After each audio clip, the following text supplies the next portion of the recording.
Okay, so picture this. You're on a game show, right? And there are three doors. Oh, I've heard this one. You pick a door, hoping for a car, but a goat is also a possibility. Yeah, classic. Then the host, who knows what's behind each door, opens one you didn't pick, revealing a goat. Uh-huh. So should you switch your choice? Exactly. It's the famous Monty Hall problem. It really shows how our intuition can be totally off, even in situations that seem straightforward. Now think about that in the context of moral choices, where the stakes are so much higher. Welcome to Mindful Moments. Nourish your mind on the go. Today we're diving into The Science of Good and Evil by Michael Shermer. A fascinating choice. I'm excited to unpack it. Many believe morality comes from, well, a higher power, but Shermer really challenges that idea. Yeah, he calls it the good God assumption and argues that our sense of morality actually comes from our evolutionary past. It's a Yeah. really interesting perspective, especially when you consider atheists who have strong morals or different religions with conflicting moral codes. Right. If morality truly came from a divine source, shouldn't it be more consistent? Exactly. So how does Shermer explain the origins of morality then? Well, he looks to the animal kingdom. He points out pre-moral behavior in animals, which might be the foundation for human morality.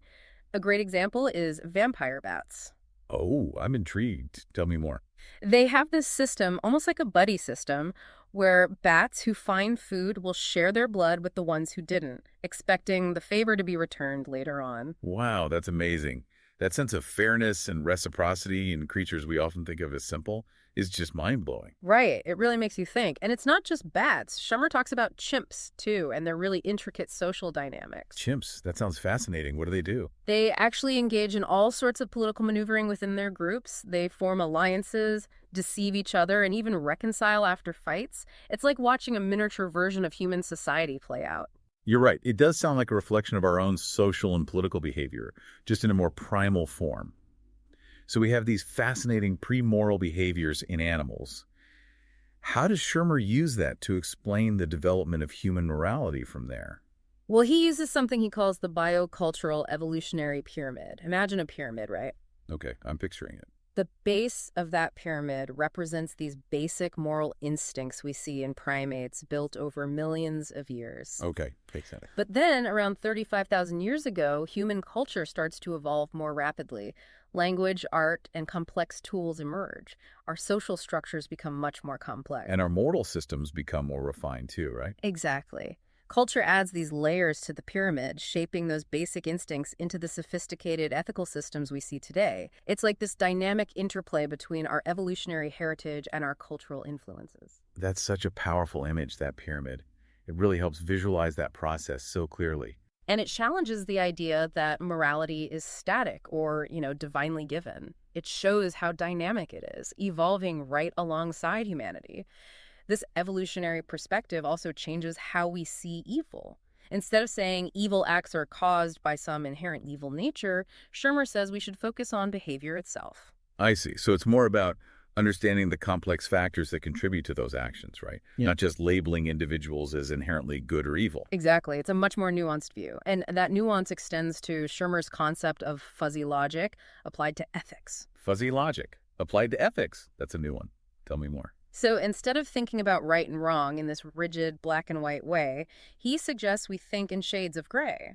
Our understanding of ethics can actually evolve as we learn more and gain new perspectives. It's like applying the scientific method to morality itself, formulating hypotheses about right and wrong, testing them against our experiences, and then refining our understanding. It's a pretty big shift from the idea of absolute moral laws, wouldn't you say? Oh, absolutely. And incredibly thought-provoking. It makes you wonder about how we even make moral choices in the first place, the role of intuition versus reason, and how we balance our own needs with those of others. All fantastic points. It seems Shermer has some interesting insights into the human mind that could help us with those very questions. He even brings up a classic episode of Star Trek, believe it or not. You can't go wrong with a little Star Trek analogy. So true. What episode is it? It's the one where Captain Kirk's personality gets split. One side becomes super rational and the other completely impulsive. I think I remember that one. It was a classic. So how does this relate to morality? Shermer calls it the Captain Kirk principle. He says our intellect needs intuition to guide it, but our intuition also needs intellect to ground it. And this balance, that's what's essential for making good moral judgments. So it's like We need both Spock and McCoy to navigate the moral universe, just like Kirk did. I love that analogy. It highlights how complex moral decision-making really is. It's not just about blindly following rules. It's about that balance between logic and emotion. You've got it. That balance is also crucial when we look at another principle Shermer brings up, the ask first principle. Ask first. Is he talking about seeking guidance before making a difficult moral decision? It's more about trying to understand other people's perspectives. You know the golden rule, treat others as you want to be treated. Yeah, of course. Well, it assumes we all think and feel the same way, which is not always the case. This ask first principle recognizes that everyone is different. It encourages us to consider how the other person might actually feel in a given situation. Exactly. Respecting their individuality and values, it emphasizes communication and empathy, recognizing that our actions have real consequences for others.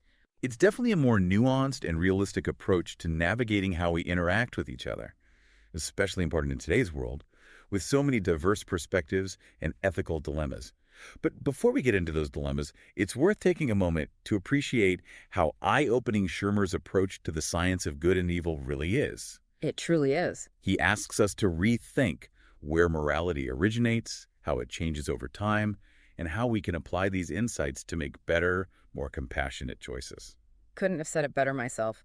His exploration of real-world dilemmas like adultery and pornography really shows how complex applying these principles can be in practice. Well, I can't wait to hear more. Those are definitely topics that get people talking. They certainly do. And we'll delve into those fascinating subjects right after a quick break. Stay tuned. So we're back and ready to tackle some of those real-world dilemmas, right? You bet. Adultery and pornography. Shermer definitely doesn't shy away from the tough stuff. He doesn't, and he brings that same evolutionary and social perspective to these issues. Let's start with adultery. Why is it generally considered immoral? Well, Shermer looks at it from two main angles. Okay, lay it on me. Evolutionarily speaking, adultery can really threaten the stability of families, Yeah, I can see that. Creates uncertainty about paternity, which can lead to conflict and instability, and ultimately jeopardize the care of children. And from a social perspective, well, strong prohibitions against adultery help maintain social order. It makes sense that societies would want to protect family structures and ensure the well-being of children. So does Shermer say adultery is always wrong, no exceptions? He does acknowledge that context is important. He talks about what he calls lifeboat cases, rare situations where adultery might be understandable. Imagine a woman whose husband is in a coma, for example, or a couple struggling with infertility. In those extreme cases, seeking intimacy outside the marriage could be seen as a response to a very difficult situation. So it's not about blindly following a rule, but about understanding the reasoning behind it, recognizing that human experiences are just so complex and varied. And he takes a similar nuanced approach to pornography, right? He does. Shermer distinguishes between what he calls positive and negative pornography. Ooh, that's interesting. I'm really curious to hear how he defines those terms. So positive pornography, the way he sees it, is consensual and non-exploitative. It's really about celebrating sexuality, enhancing pleasure and connection between people. Think of erotica or depictions of couples engaged in loving intimacy. So the focus is on embracing sexuality in a healthy way, rather than objectifying or degrading anyone. Exactly. The key is consent, respect, and the absence of exploitation. Got it. So what about negative pornography? Where does he draw the line? Well, negative pornography is where things get tricky. This includes depictions of violence, coercion, or exploitation. And the concern is that this type of imagery can desensitize viewers to real-world harm. Potentially contributing to negative attitudes and harmful behaviors in real life. Right. So essentially, Shermer is saying we should approach pornography critically. Think about the message being conveyed and whether those messages align with our own values. Applying those same principles of respect, autonomy, and consent that we talked about earlier, but in the context of sexuality, makes a lot of sense. And it seems to tie into Shermer's broader message about tolerance. It does. He really emphasizes the importance of recognizing the vast diversity in human experience. He even highlights the work of Alfred Kinsey, the famous sex researcher. Oh yeah, Kinsey. He was a pioneer in the field. Yeah. But what's interesting is that Kinsey actually started his career studying wasps. What do wasps have to do with human sexuality? It's fascinating, right? By observing the incredible variation in wasp behavior, Kinsey realized that human behavior also exists on a spectrum. And when it comes to sexuality, that spectrum is vast. His research challenged societal norms and really opened up conversations about sexual diversity. It's about moving away from trying to force everyone into these rigid categories of normal and abnormal. Hmm. We need to acknowledge the complexity and fluidity of human behavior. Yes. Embracing diversity and recognizing that our differences don't make us any less human. That's a powerful message. And that recognition is the foundation for genuine tolerance. And tolerance is crucial for navigating these complex moral issues, especially in a world where we're constantly confronted with diverse perspectives and values. Couldn't agree more. And, it all comes back to Shermer's point about moving away from these simplistic labels of good and evil. Exactly. Instead of judging, we should strive to understand the many factors that influence people's choices and actions. It's a much more compassionate and humane way to approach ethics. And I was surprised by how Shermer connected all of this to the idea of trade. At first glance, they seem like totally different topics. But he makes a compelling case for trade as a force for peace. It might seem counterintuitive, but it makes sense when you think about it. So how does he connect those two seemingly disparate ideas? Well, he argues that when societies engage in trade, they're more likely to develop cooperation, trust, and a sense of interdependence. Think about it. Trade creates this win-win scenario. Everyone benefits from the exchange of goods and services, so it makes sense to get along. Exactly. And it creates a shared interest in each other's well-being. It's hard to imagine going to war with someone you rely on for essential goods. Trade promotes communication, fosters understanding, and helps create a sense of shared purpose. Which can ultimately reduce conflict and encourage peaceful coexistence. It's like building bridges instead of walls. Perfectly put. And that brings us to a really profound question that lies at the heart of Shermer's exploration. If morality is rooted in our evolutionary past, does that change how we view free will? If our choices are shaped by our genes and the culture we're raised in, are we truly free? Whoa, that's a big one. A question that has puzzled philosophers for centuries, right? And now science is starting to offer some insights. It's fascinating to see how our understanding of morality is evolving.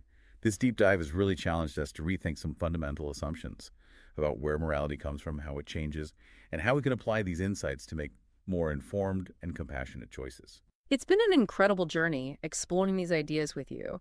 And for anyone who's ready to delve even deeper, I highly recommend checking out The Science of Good and Evil by Michael Shermer. I second that.